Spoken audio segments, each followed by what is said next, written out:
பிரியமானவர்களே, இயேசு கிறிஸ்துவின் நாமத்தில் உங்களுக்கு என் அன்பின் வாழ்த்துக்கள். நீங்கள் எல்லோரும் எப்படி இருக்கிறீங்க?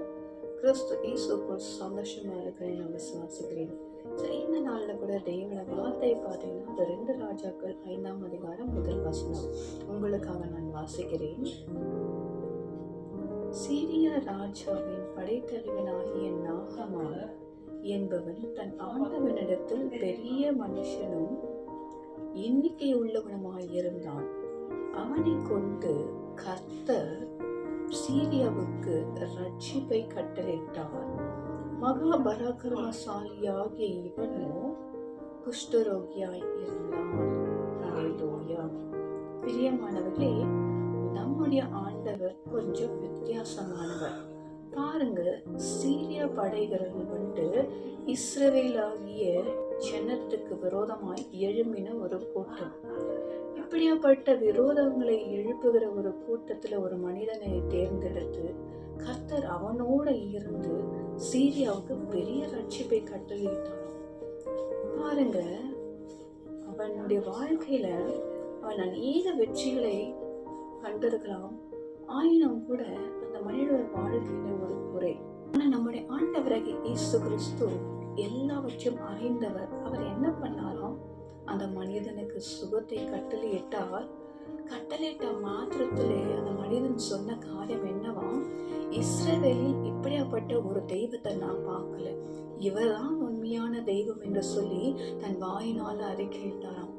பிரியமானவர்களே, நீங்க கூட யாரை வேணாலும் இருக்கலாம், எப்படி வேணாலும் இருக்கலாம்.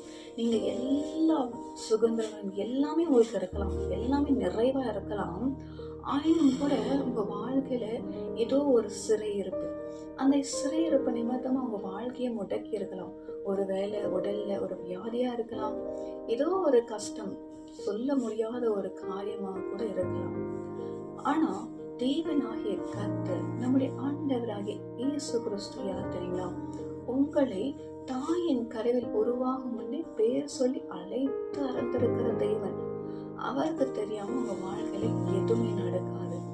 நீங்க அவரை தேடி வரக்கூடோ அவர் உங்க வாழ்க்கையின் சிறையிருப்பை மாற்றி உங்க வாழ்க்கையை மாற்றி கொடுப்பாராம்.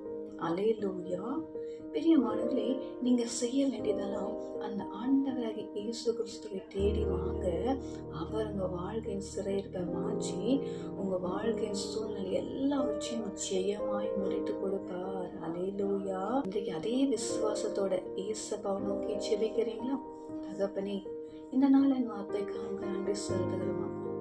உங்களுடைய பிள்ளைகள் யாரை வேணாலும் இருக்கலாம், அவர்கள் அநேக வெற்றிகளை கண்டிருக்கலாம். ஆயினும் கூட அவங்க வாழ்க்கையில் ஒரு சின்ன சிறையிருப்பா. இன்றைக்கு நீர் அவங்க வாழ்க்கையில் அந்த சிறைப்பை மாற்றி அது எல்லாவற்றையும் சூழ்நிலைகள் எல்லாமே சாதகமாய் மாற்றி கொடுத்து உங்களுடைய பிள்ளைகளை ஜெயமாய் நடத்துவீராக. அவர்கள் உண்மை தேடி வந்திருக்கிறார்கள். ஆகியனால நீங்க அவர்களை வெற்றியாய் நடத்தி கொடுக்க வேணுமாய் ஜெபிக்கிறோம். உங்களுடைய நாமம் உயர்த்தப்படும்படி, உங்களுடைய நாமம் அவர்களை கொண்டு மகிமைப்படும்படி பெரிய காரியத்தை செய்யுங்க. இயேசு கிறிஸ்துவின் நாமத்தில் ஜெபிக்கிறோம் நல்ல பிதாவே. ஆமென். Praise the Lord. God bless you.